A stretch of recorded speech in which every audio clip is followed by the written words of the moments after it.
Get ready for the dictation in 3, 2, 1, start. The amended Section 35F would therefore apply to all appeals filed on and from the date of the enforcement of the amended Section 35F of the CE Act. Taking stock of similar pronouncements in other cases, this court proceeded to hold on the question of applicability of the amended provisions of Section 35F of the Central Excise Act 1944 or Section 129E of the Customs Act 1962 to cases in which the periods of dispute and the date of issuance of so cause notice were anterior to the amendment of the said provisions. Thus, in paras 11 and 12 of the judgment, the decision of the learned single judge of the Madras High Court in 5th Avenue Sourcing Private Limited versus Commissioner of Service Tax Supra also proceeds on the basis that the date of issuance of an SCN by itself creates a vested right in the notice as regards the appeal that may be filed against the adjudication order pursuant to such SCN. As already observed, it is possible that pursuant to an SCN, the adjudication proceedings may be dropped if the adjudication authority comes to the conclusion that no demand requires to be created. Consequently, the relevant date, if at all, would be the date of creation of the demand, which does not get crystallized till the adjudication order confirming the demand is passed. In any event, as far as the amended Section 129E of the Act is concerned, its wording is unambiguous.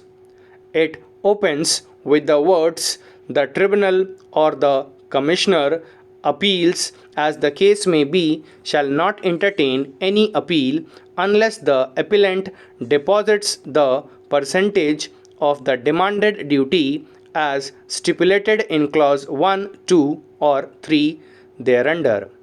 The wording of the second proviso to the amended Section 129E is also unambiguous.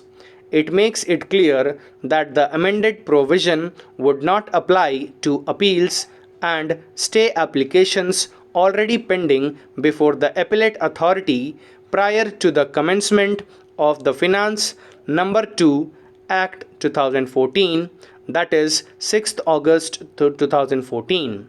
In other words, it would apply to all appeals filed on or after the said date.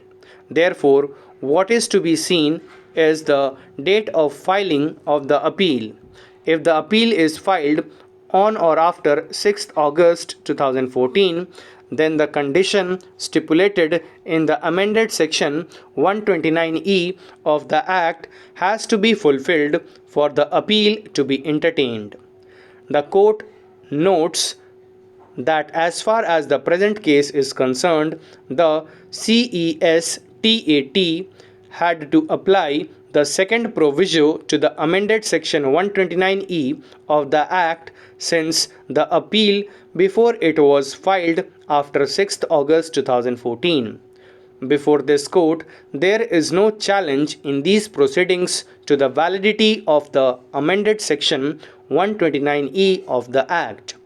As regards the interpretation of the amended Section 129E of the Act, the court concurs with the decision of the Allahabad High Court in Ganesh Yadav versus Union of India Supra in the context of the identically worded Section 35F of the CE Act, and holds that the amended Section 129E of the Act will apply to all appeals filed under Section 130 of the Act on or after 6th August 2014. The challenge to the above said order of the court was rejected by the Honorable Apex Court, wide order dated 2/12/2019, passed in SLP C number 271/2019.